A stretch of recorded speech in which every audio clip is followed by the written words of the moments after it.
ಈ ಕಡೆ D K Shivakumar ಅವರು ಹೊಸ ಸೂಟು ಬುಟ್ಟು ಹೊಲ್ಸ್ಕೊಂಡು ಸಿಎಂ ಹುದ್ದೆ ಬದಲಾವಣೆ ಆಗುತ್ತೆ ಕಾಯ್ತಾ ಇದ್ದಾರೆ. ಏನ್ ಹೇಳ್ತೀವಿ? ಯಾರು ಮಾಧ್ಯಮದಲ್ಲೇ ಹೊಲ್ಸ್ಕೊಟ್ಟಂಗೆ ಕಾಣ್ತಾ ಇದೆ. ಇಲ್ಲ ಈಗ ನಿಮ್ ಮಾಧ್ಯಮದಲ್ಲೇ ಸೃಷ್ಟಿಯಾಗಿರೋದು, ಆ ತರ ಯಾವುದೂ ಇಲ್ಲ.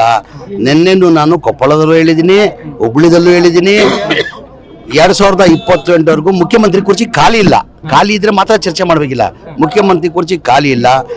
ಈ 28ವರೆಗೂ ಸಿದ್ದರಾಮಯ್ಯ ಅವರು ಮುಖ್ಯಮಂತ್ರಿ ಆಗಿ ಇರ್ತಾರೆ ಅಂತ ನಿನ್ನೆನೂ ಹೇಳಿದ್ದೀನಿ ನಾನು.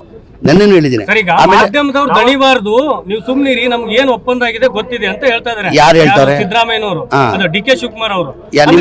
ವರ್ಷ ಏನ್ ಒಪ್ಪಂದ ಮಾಧ್ಯಮದ ಮುಂದೆ ಹೇಳಿದ್ರು, ಈಗ ಏನ್ ಒಪ್ಪಂದ ಆಗಿತ್ತು? ಯಾವ ಒಪ್ಪಂದನೂ ಆಗ್ಲಿಲ್ಲ. ಸಿದ್ದರಾಮಯ್ಯ ಅವರು ಈ 2028ವರೆಗೂ ಅವರೇ ಮುಖ್ಯಮಂತ್ರಿ ಆಗಿ ಮುಂದುವರಿತಾರೆ. ನಮ್ಮ ಪಕ್ಷ ಹೈಕಮಾಂಡ್ ಪಕ್ಷ, ನಿರ್ಧಾರ ಮಾಡ್ಬೇಕಾಗಿದ್ದು ಯಾರು? ಹೈಕಮಾಂಡ್. ನಾವೆಲ್ಲ ಪಕ್ಷನ ಶಿಸ್ತಿನ ಸಿಪಾಯಿ. ನಾವು ಹೈಕಮಾಂಡ್ ಗೆರೆ ಹಾಕಿದ್ರೆ ನಾವು ಗೆರೆ ದಾಟಲ್ಲ. ನಮ್ಮ ಪಕ್ಷ ಹೈಕಮಾಂಡ್ ಪಕ್ಷ. ನಿಮಗೆ ಡಿಸಿಎಂ ಹುದ್ದೆ ಕೊಡಬೇಕು ಅನ್ನುವಂತ ಚರ್ಚೆ ನಡೀತಾ ಇದೆ. ನಾನು ಹೇಳಿಲ್ವಾ?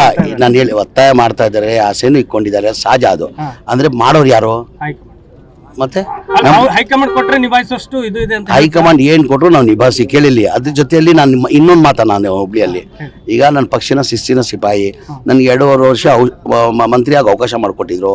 ಇಲ್ಲಪ್ಪ ನೀನ್ ಪಕ್ಷದ ಕೆಲಸ ಮಾಡೋರು, ಅದಕ್ಕೂ ಸಿದ್ಧ ನಾನು. ನಾನು ಮಂತ್ರಿ ಸ್ಥಾನ ಬಿಟ್ಟು ಪಕ್ಷಕ್ಕೆ ಕೆಲಸ ಮಾಡೋ ಅದಕ್ಕೂ ಸಿದ್ಧ ನಾನು.